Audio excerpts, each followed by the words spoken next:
Inform human, आप तक सच पहुंचे, यही हमारी कोशिश है। इन्फॉर्म ह्यूमन में आप सभी दर्शकों का बहुत स्वागत है। आज से हम एक स्पेशल एपिसोड शुरू कर रहे हैं जो ज्योतिष पर आधारित है, वास्तु विज्ञान पर आधारित है। और ये शहर के लिए एक बड़ी उपलब्धि है कि हम लगातार एक ऐसी शख्सियत के संपर्क में थे और उनसे लगातार हम निवेदन कर रहे थे कि प्रति सप्ताह ये हमें एक एपिसोड शुरू करना है। आपके समय की कई सारी व्यस्तताएं थीं, अंततः आपने हमें स्वीकृति दी और वो शख्सियत आज हमारे बीच में है। डिम्पल शर्मा जी, आपका बहुत स्वागत है। आप ज्योतिष आचार्य हैं, वास्तु विज्ञान में विशेषज्ञता प्राप्त है आपको और कई सारी विद्याएं, कई ऐसे योग के क्षेत्र में आपकी गहरी विशेषज्ञता है। हिंदुस्तान के कई कोनों से आपको आमंत्रित किया जाता है, कई सारे मंचों से आपने बहुत सारे सम्मान हासिल किए हैं और अब ये हमारे लिए और शहर के लिए, देवास के लिए, इन्फॉर्म ह्यूमन के इस मंच के लिए बड़ी उपलब्धि है कि प्रति सप्ताह आपने हमें समय देने की स्वीकृति दी। इसके लिए आपका बहुत धन्यवाद। मैम, हम बहुत सारी बातचीत करेंगे। पहले मेरा जो प्रश्न है वो ये है कि मानव जीवन में ज्योतिष और ये जो तमाम जो विधाएं हैं, विद्याएं हैं, इनका क्या निश्चित तौर से कुछ असर रहता है क्या? बिल्कुल। पहले तो आपको ये समझना होगा कि ज्योतिष है क्या। जी, है ना। ज्योतिष, हम सब जानते हैं कि जब एक जातक जन्म लेता है तो किसी न किसी दिन, समय, उस समय कोई नक्षत्र होता है, कुछ समय होता है, उस निर्धारित समय पे वो जन्म लेता है तो उसके ऊपर उस चीज़ का असर आएगा ही। तो ज्योतिष क्या करता है? पहली बात तो ये, ज्योतिष संभावनाएं हैं। इस चीज़ को समझना ज़रूरी होगा क्योंकि कई बार ऐसा देखा गया है कि ज्योतिष को, मतलब ज्योतिष ने कहा तो पत्थर की लकीर। जी।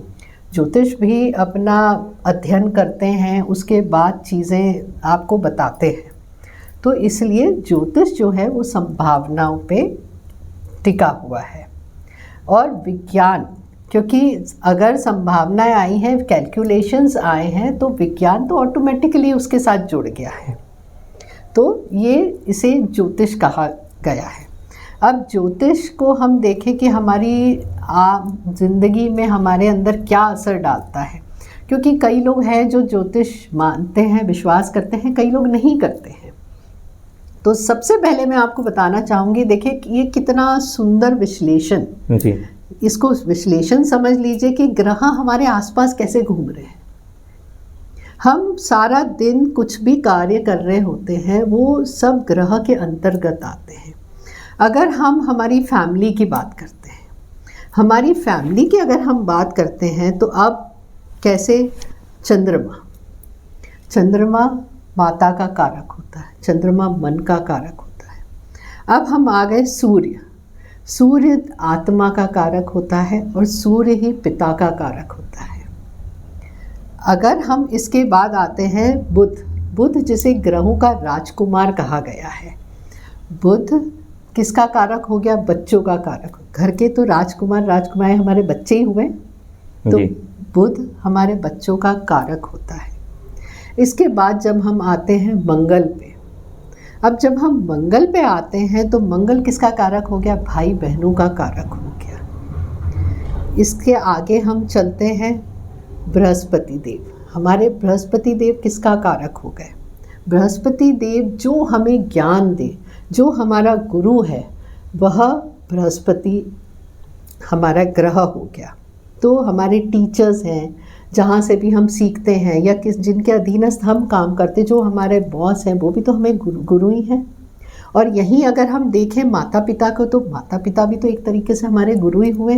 पहला तो वही सिखाते हैं। तो यह गुरुदेव कारक हो गए हमारे गुरु के।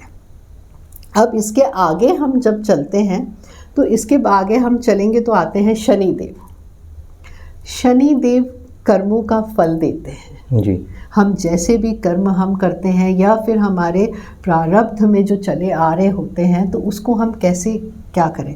तो शनिदेव जो कारक होते हैं वह होते हैं जो अधीनस्थ, जो कार्य करते हैं, एम्प्लॉयज़ शनि ग्रह उनको रिप्रेजेंट करते हैं। अच्छा। तो अब आप ये देखिए, सब ग्रह यही हैं हमारे आसपास, कहीं बाहर नहीं है। हम इनको ढूंढने में लगे रहते हैं। कुछ और ग्रह बच रहे हैं, उनके विषय में बता दीजिए। करते रहते कि अरे शनि की 7.5 लग गई। शनि की 7.5 घबराए वो जिन्होंने गलत कर्म किए हुए हैं, क्योंकि 7.5 लगी मतलब शनिदेव आए हैं आपके जीवन में आपके कर्मों का फल देने के लिए। तो अच्छे कर्म करो ना।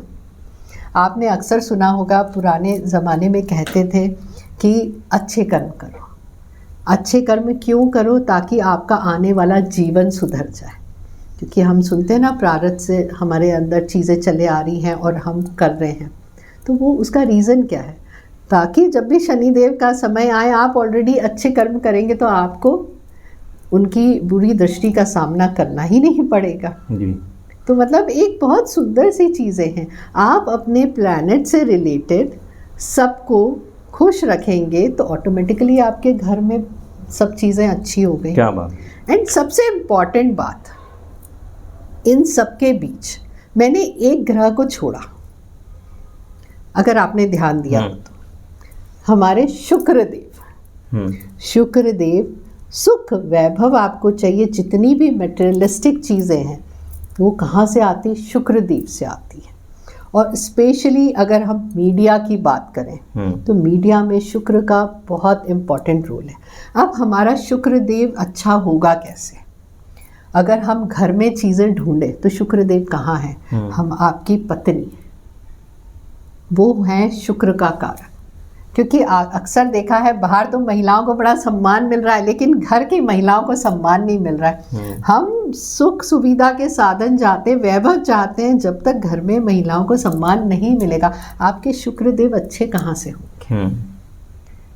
ऑटोमेटिकली मैं आपसे बोलती हूँ कि जो मैं बोल रही हूँ आप बिल्कुल विश्वास मत करिए मेरी चीज़ों का। हो सकता है मैं झूठ भी बोल रही हूँ, लेकिन जो मैं बोल रही हूँ उसको आप ज़्यादा नहीं 21 दिन फॉलो करके देखिए। अरे 1 हफ्ता फॉलो करके देखिए ना, आपकी लाइफ में चेंज आए तो बताना, फिर तो विश्वास करेंगे कि ग्रह अपना काम कर रहे हैं, ज्योतिष है। तो ये इस तरीके से हम हमारी रोज़मर्रा की ज़िंदगी में हमारे आसपास सबसे अच्छे से हंस बोल के अच्छे से रहेंगे, हमारे ग्रह ठीक होंगे, हमारा जीवन सुखमय हो जाएगा।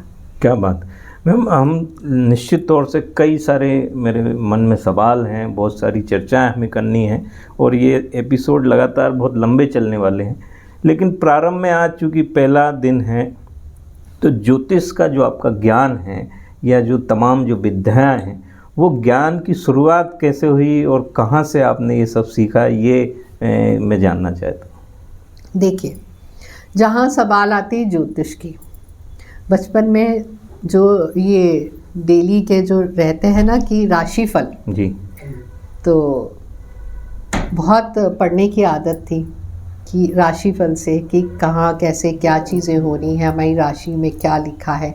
और इसके अलावा जब ये राशियों में जो कहते हैं ना कि हम बताते हैं आज ये फल होगा, इस दिन ये फल होगा, तो ये किस तरीके से होता है? एक मन में जिज्ञासा कि अगर ये सृष्टि हुई है तो क्यों हुई है, इसके कैसे चीज़ें हमारे अंदर आई हैं या क्या चीज़ है जो ये सृष्टि को चला रही है। तो एक जिज्ञासा। फिर कहते हैं ना कि लाइफ में अप एंड डाउन सबके आते हैं, तो कहीं ना कहीं जब हमारे अंदर भटकाव आता है, चीज़ें हमारी उलझ जाती हैं, तो फिर हमें सबसे पहले हमारा रुझान जो है ज्योतिष की तरफ पड़ता है। ये मैं मेरा एक्सपीरियंस तो बता रही हूँ, लेकिन साथ ही साथ मुझे ऐसा लगता है कि जो लोग ज्योतिष नहीं भी मानते हैं, जब उनके जीवन में अप एंड डाउन लाइफ में आते हैं, ना मानने वाले भी फिर कहीं ना कहीं उनको ऐसा लगता है कि नहीं, शायद ये ज्योतिष है। लेकिन मेरी life and up and down बहुत आए, और फिर बीइंग अ वुमेन जब आप ज्योतिष के पास जाते हो, आप खुल के अपनी बात नहीं रख पाते हो जी, क्योंकि एक कहीं ना कहीं संकोच, क्योंकि महिलाएं इस क्षेत्र में जब हमारा टाइम था तो बहुत कम हुआ करती थी। ये मैं बता रही हूँ आपको आज से 20 साल पहले की बात। उस समय महिलाएं ज्योतिष में इतनी आया नहीं करती थी। जब इतना भटकाव जीवन में देखा कि कैसे क्या चीज़ें होनी चाहिए। आज अगर हम ज्योतिषी के पास जा रहे हैं, हम अपनी चीज़ें खुल के नहीं बोल पा रहे हैं, तो हमारी जैसी बहुत सी महिलाएं होंगी जो नहीं अपना बता सकती होंगी। उसके बाद रुझान तो था ही, तब फिर मुझे लगा क्यों ना ज्योतिष के क्षेत्र में जाया जाए। अच्छा। इससे पहले मैंने MBA किया। मैंने MBA करने के बाद जॉब भी किया, एंड जॉब करने के बाद मुझे ऐसा लगा नहीं, something is missing in my life, क्योंकि डेस्टिनी बुला रही थी आपको वहाँ पे। तो उसके बाद फिर मैंने ज्योतिष सीखना शुरू किया। और ज्योतिष के साथ साथ कई और जो विद्याएं साथ में चलती हैं। ज्योतिष के साथ साथ जब मेरी शुरुआत हुई थी तो मैंने सबसे पहले टैरो कार्ड सीखने शुरू किए थे। ये इसी का एक हिस्सा है? टैरो कार्ड ज्योतिष का ही हिस्सा है। अच्छा। टैरो में पत्ते होते हैं 78, हम पत्तों के थ्रू देखते हैं, कार्ड्स के थ्रू। माइनर कार्ड्स होते हैं, उसमें मेजर कार्ड्स होते हैं कि डे टू डे लाइफ में कैसा होगा, अगर लॉन्ग टर्म हम जाते हैं तो कैसा होगा। तो मेरी शुरुआत पहले हुई टैरो कार्ड से, कहीं ना कहीं कुछ अलग करने की चाह। तो सबसे पहले इसलिए टैरो कार्ड से मेरी शुरुआत हुई। हम जब टैरो कार्ड्स, क्योंकि एक से एक कनेक्टेड रहते हैं, जब टैरो कार्ड्स हमने सीखना शुरू किया, उसमें नंबर्स, कलर्स, उसमें आकृतियाँ बनी रहती हैं। तो जब उसमें नंबर्स और कलर्स सीखे तो ऑटोमेटिकली हम न्यूमरोलॉजी में आ गए। फिर अंक ज्योतिष सीखा। अंक ज्योतिष के साथ साथ कहीं ना कहीं ये था कि उसमें जो उपाय थे उसमें क्रिस्टल्स बहुत आते थे। अच्छा। फिर उसके बाद हमने क्रिस्टल सीखना स्टार्ट किया। ये किस क्रिस्टल से क्या फ़ायदा होता है, क्या बेनिफिट होता है। क्योंकि अगर कुंडली देखा जाए तो आपके भाग्य का रत्न आपको पहनाया जाता है, जो आपको लाइफ लॉन्ग पहनना रहता है। लेकिन इसमें क्या होता है, कई बार दशाएं अंतर दशाएं हमारी आती हैं, तो कई बार उसका भी हमें विपरीत फल देखने को मिला है। लेकिन क्रिस्टल क्या करते हैं, ये कभी भी आपको नेगेटिव फल नहीं देते हैं। अच्छा। हमेशा पॉजिटिविटी की ओर लेके जाते हैं। और इसमें ऐसा रहता है कि जो प्रॉब्लम ये सॉल्यूशन, ज़्यादा भटकाव नहीं है इसके अंदर। फिर हमने क्रिस्टल सीखे। क्रिस्टल के बाद आता है एक क्रिस्टल थेरेपी। अच्छा। क्रिस्टल थेरेपी में क्या होता है ना कि आजकल की जो लाइफ है इतनी स्ट्रेस भरी है, कहते हैं ना कि आपके पास फिनेंशियली आप वेल टू डू है, काम बहुत अच्छा चल रहा है, कहीं कोई कमी नहीं, लेकिन स्ट्रेस है। किसी ना किसी वजह से कुछ ना कुछ स्ट्रेस है। हो सकता है कि समय का अभाव हो, किसी से अपनी बातें शेयर नहीं कर पा रहे, या फिर एक होता है कि हम एक ऐसे समाज में रहते हैं तो हमको ऐसा लगता है कि हम शेयर करेंगे तो दुनिया वाले क्या सोचेंगे। सबसे पहला आता है लोग क्या कहेंगे, उस वजह से शेयर नहीं कर पाते तो स्ट्रेस बढ़ता है। तो हम ऐसे में क्रिस्टल थेरेपी देते हैं। क्रिस्टल थेरेपी में हम ऑरा क्लीन करते हैं और हमारे शरीर में 7 चक्र रहते हैं, हम उनको बैलेंस करते हैं। क्योंकि हमारी लाइफ में जो भी समस्याएं आ रही होती हैं इन चक्रों के इम्बैलेंस से आती है, चाहे वही भी हमारी शारीरिक पीड़ा ही क्यों ना हो।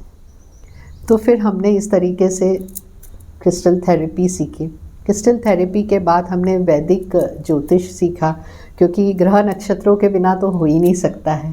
फिर हम KP पद्धति में गए, KPP पद्धति से सीखा।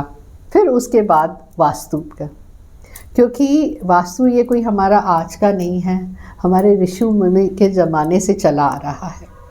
अब देखें, आप खुद सोचें, जब पहले ज़माने में क्या होता था कि वॉशरूम्स बाहर हुआ करते थे तो नेगेटिव एनर्जी ऑटोमेटिकली बाहर हो जाया करती थी। एंड सूर्य उदय के पहले सब घर में उठ जाया करते थे, एंड सूर्य को जल देना, एंड समय पे भोजन होना, मेहनत बहुत होती थी, तो कहीं ना कहीं ऑटोमेटिकली वास्तु सही हो जाया करते थे। लेकिन आज के टाइम पे पॉसिबल नहीं है, क्योंकि घर छोटे हो गए, फ्लैट्स में लोग आ गए हैं, तो कैसे फ्लैट्स का वास्तु हो, हम चीज़ों को कैसे, वहीं वॉशरूम्स आपके बेडरूम्स में आ गए हैं, तो कईयों के आप मंदिर भी बेडरूम्स में आ गए हैं, तो कैसे चीज़ों का निवारण हो। तो वास्तु के द्वारा इन चीज़ों का सबका निवारण किया जाता है। लास्ट में मैं आपको एक और विद्या के बारे में बताना चाहूँगी। इतना सब तो किया, आपने कुंडली दिखवा ली, आपने वास्तु करवा लिया, आपने हीलिंग्स ले ली, लेकिन कहीं ना कहीं फिर भी कमी है। अच्छा, है ना, कहीं ना कहीं कमी है। ये सृष्टि 5 तत्वों से बनी है।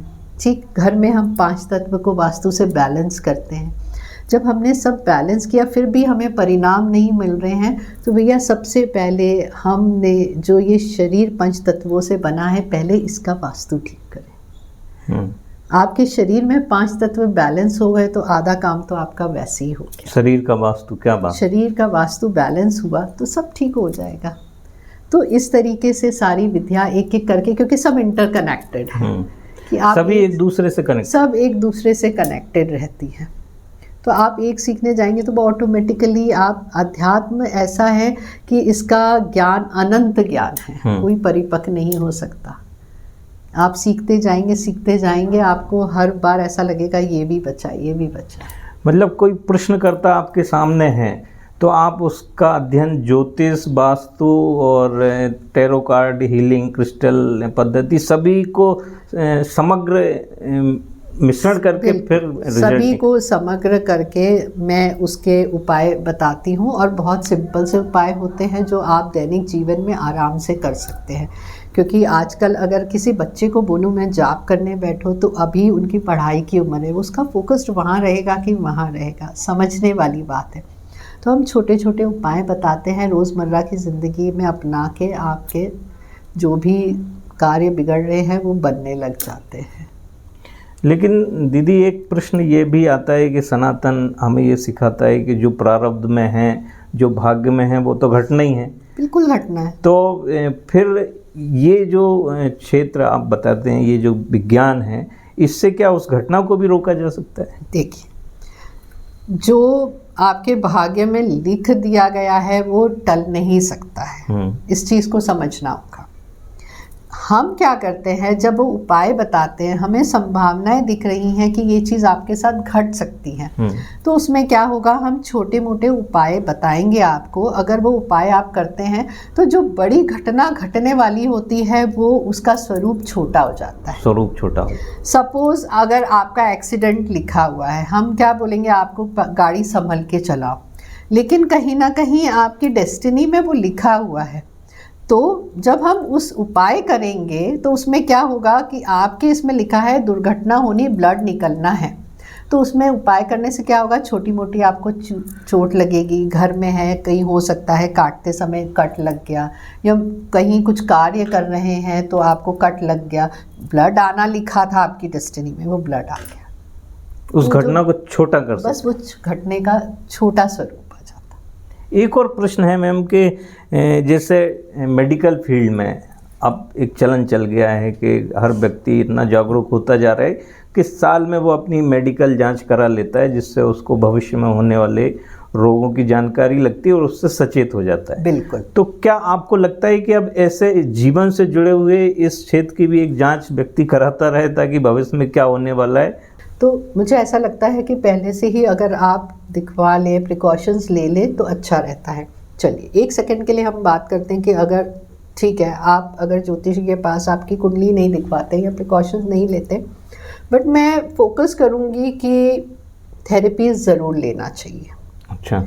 उसका कारण ये है कि अगर हम जेंट्स की बात करते हैं, ठीक है, मेल फिगर की बात करते हैं, मेल फिगर का क्या, मंथली बेसिस पे कटिंग करवा रहे हैं, समझना, शेव बनाते हैं, अप टू डेट रहते हैं, ठीक। अब यही चीज़ अगर मैं फ़ीमेल फिगर पे आती हूँ, फ़ीमेल फिगर पे आती हूँ तो नेचुरल है, उनकी ब्यूटी बढ़ाने के लिए फेशियल्स करवा रही हैं, hair touch up and hair colour, वो क्या कर रहे हैं, हम बाहरी सुंदर मंथली बेसिस पे सब करते हैं, लेकिन अंदर के बारे में क्या हम सोच रहे हैं।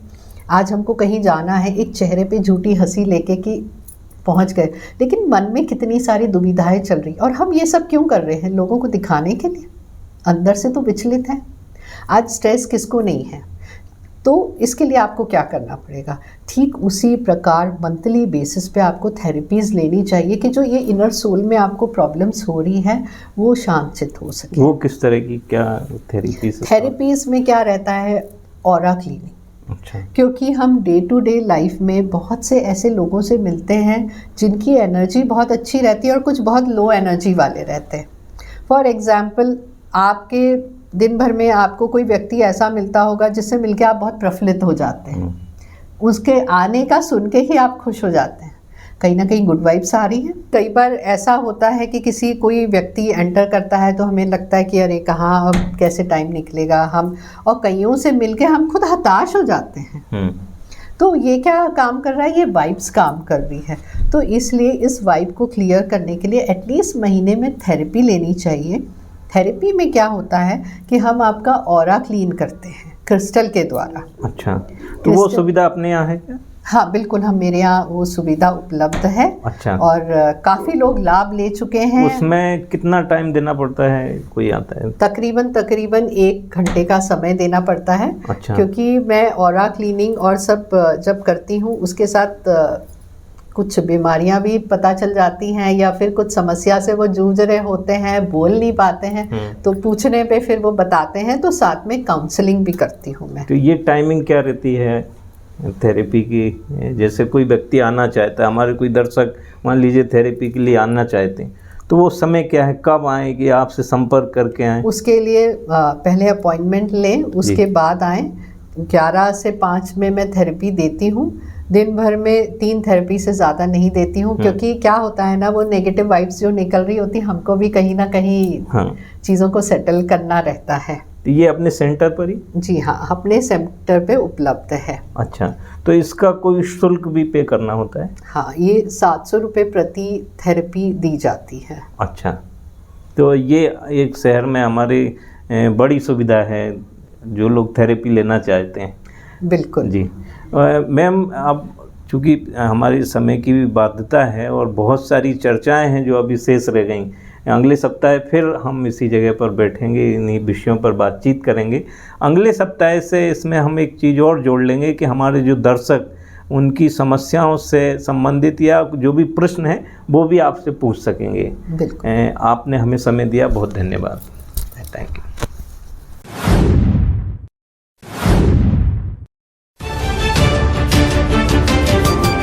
इन्फॉर्म ह्यूमन, आप तक सच पहुंचे, यही हमारी कोशिश है।